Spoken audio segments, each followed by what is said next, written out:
In 1941, the United States government finished assembling Mammoth Cave National Park in Kentucky. Getting there required forcing hundreds of families off land some had farmed for generations. Estimates of how many families lost their homes range from approximately 500 to several thousand, depending on the source. No single agency ever published a final count. Many of these families were poor farmers already struggling through the Great Depression. Some were paid less than what their land was worth. Some refused to leave at all, and were removed anyway. One family's loss became a national media sensation first, and helped create the very park that would later take land from hundreds of their neighbors. This is a story about what protecting an extraordinary cave actually cost, and who paid for it, starting with the family whose tragedy made the whole project possible. Long before it became a national park, the Mammoth Cave region was farmland. Families had lived in the Green River Valley since settlers arrived there in the 1790s,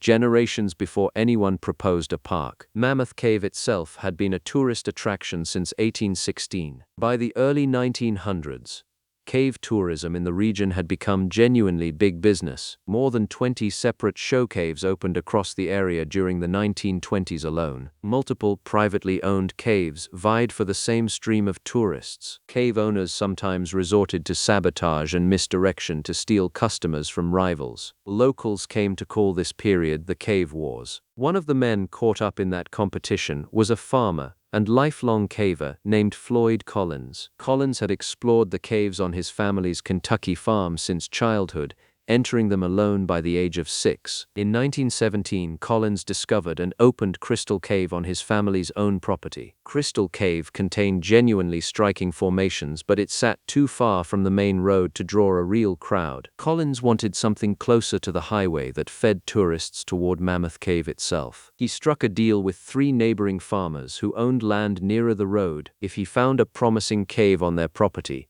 they would split the proceeds of running it as a tourist attraction. In January of 1925, Collins began exploring a small opening on that neighboring land, a passage the press would later name Sand Cave. Working alone, he spent weeks widening narrow crawlways deep beneath the surface, hoping to open a route tourists could use. On January 30th, 1925, while trying to exit Sand Cave, Collins dislodged a rock that pinned his foot in a passage roughly 55 feet underground. He could not free himself. Local rescuers found him within about a day, but freeing him proved far harder than reaching him. The rescue effort stretched on for 18 days, day and night, as crews dug toward him from multiple directions. It became one of the biggest news stories in the country, alongside coverage of the Great War and, later, the Lindbergh baby kidnapping. Newspapers ran hour-by-hour updates. It was among the first major news events covered using the new technology of broadcast radio. On February 17, 1925,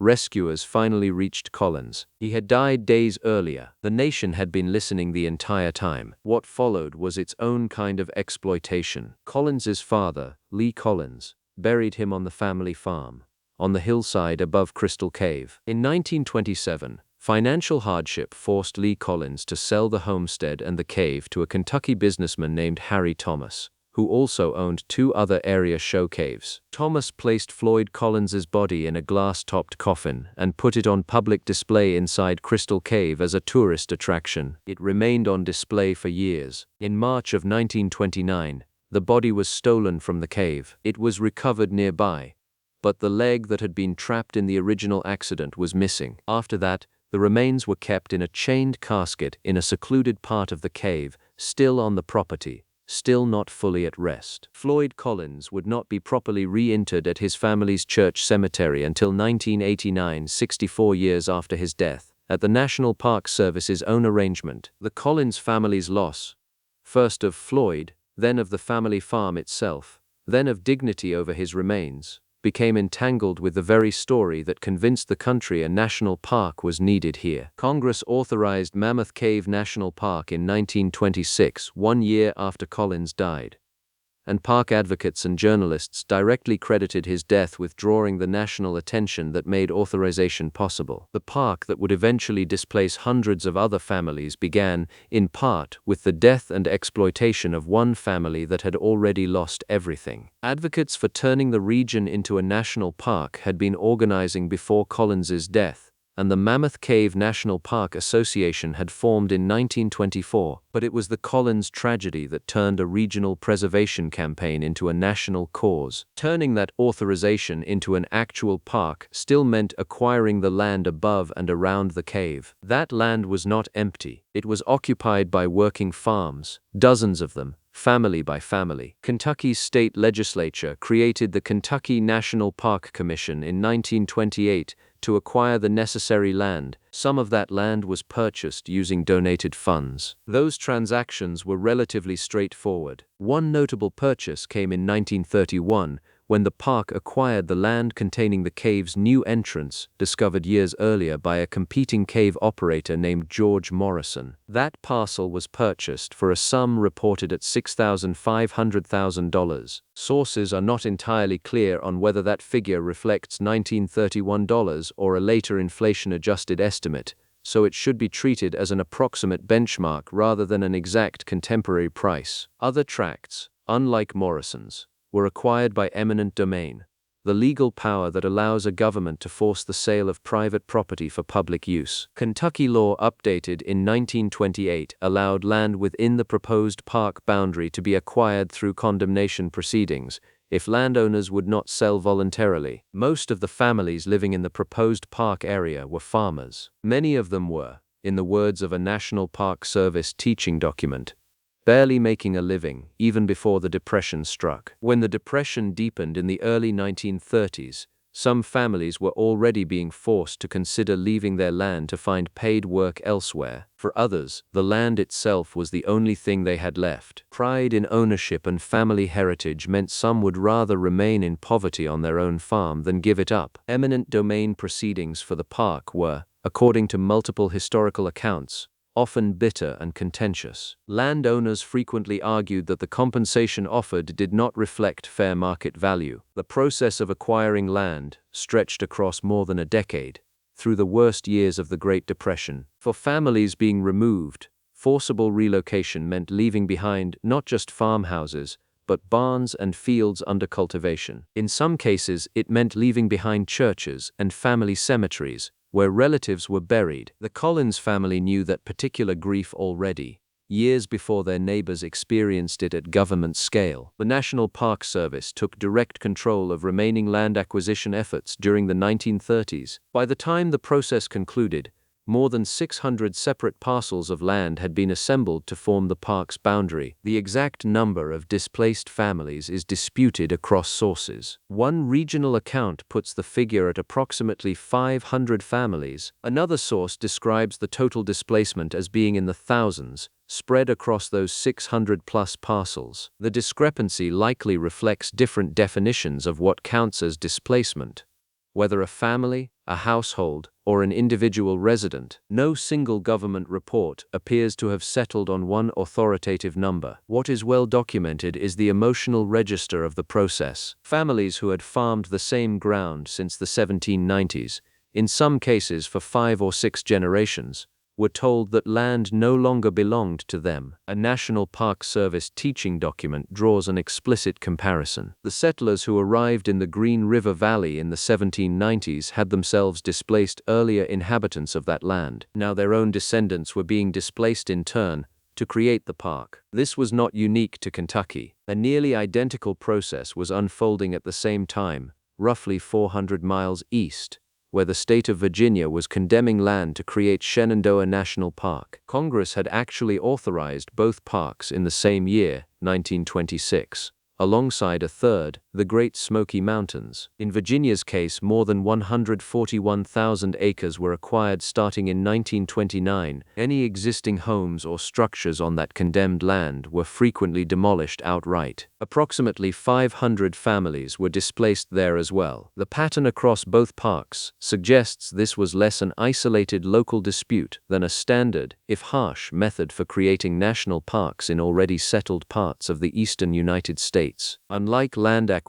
for parks in the sparsely populated American West, the government here was displacing thousands of existing residents rather than setting aside unclaimed land. By the mid-1930s, the Civilian Conservation Corps was actively building park infrastructure, roads, reservoirs, visitor facilities, all on land from which families had recently been removed or were actively being removed. The construction of the park's future was happening in parallel with the dismantling of the community that had lived there. For the families still resisting removal, the choice narrowed to two options: accept a condemnation payment that many believed was inadequate, or be forcibly removed by legal proceeding regardless. There was no third option in which a family could simply remain on land the state had designated for park acquisition. By 1941, the National Park Service had acquired what it determined to be the minimum acreage necessary to establish the park. On July 1st of that year, Mammoth Cave National Park was formally dedicated. The land acquisition process that had begun with private donations in 1924 ended,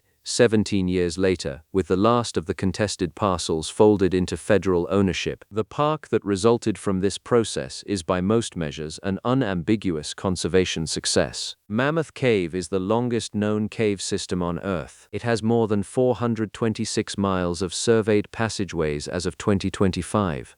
Over 1.5 times longer than the second longest known cave system anywhere in the world. The park was named a World Heritage Site by the United Nations Educational, Scientific and Cultural Organization in 1981, and an International Biosphere Reserve in 1990. None of that changes what acquiring the land required. The displacement of the families who lived there received, according to at least one historical account, little notice outside of the communities directly affected. There was no national reckoning with what had happened, no widely publicized accounting of who was paid what, or how many families ultimately left. The Collins family's own connection to the land did not end in 1927. Crystal Cave, sold out of the family after Floyd's death, remained in private hands for decades, operating as a competing show cave right up against the park's boundary. It was not purchased by Mammoth Cave National Park and closed to the public until 1961, 36 years after Floyd Collins died in the ground beneath it. Another notable case involved the old Lee Collins farm itself, one of only 2 privately held tracts still outside full park ownership as late as 1954. That parcel eventually passed to a grandson of the businessman who had purchased it, who continued operating a competing cave attraction on the site for decades, one of the rare instances of a family maintaining any foothold in the cave economy the park was built to absorb. For most displaced families, no comparable outcome exists in the historical record. They left. The record largely goes quiet on where they went next. The eminent domain proceedings that created Mammoth Cave National Park are still, in the words of one historical summary, consequential for the region today. Descendant communities in the area retain memories, and in some cases resentments, tied to how their family's land was acquired 8 decades ago. The park itself now works to preserve those pre-park family stories rather than erase them, hosting historical tours centered on the Collins homestead and the families who lived on this land before the boundary lines were drawn. This pattern was not confined to Kentucky and Virginia in the 1930s. The same basic legal mechanism, condemnation of private land for public conservation purposes, remains available to federal and state governments today. It remains controversial whenever it is used. The core tension the Mammoth Cave story illustrates has not gone away: the public benefit of preserving an extraordinary natural resource, weighed against the private cost borne by the specific families who happen to live on top of it. It resurfaces whenever a new park, reservoir, or protected area is proposed on already occupied land. More than 500,000 people walk into Mammoth Cave every year now. Almost none of them know whose farm they parked on to get there. Fewer still know that the man whose death made the park politically possible had already lost his own family's cave years before the government took anyone else's. The cave itself does not remember the families who lived above it. The park's records, incomplete and disputed as they are the only thing that does. Floyd Collins spent 18 days trapped in the ground so the world would notice this place. It took the government another 16 years, and hundreds of other families' homes, to finish what his death started.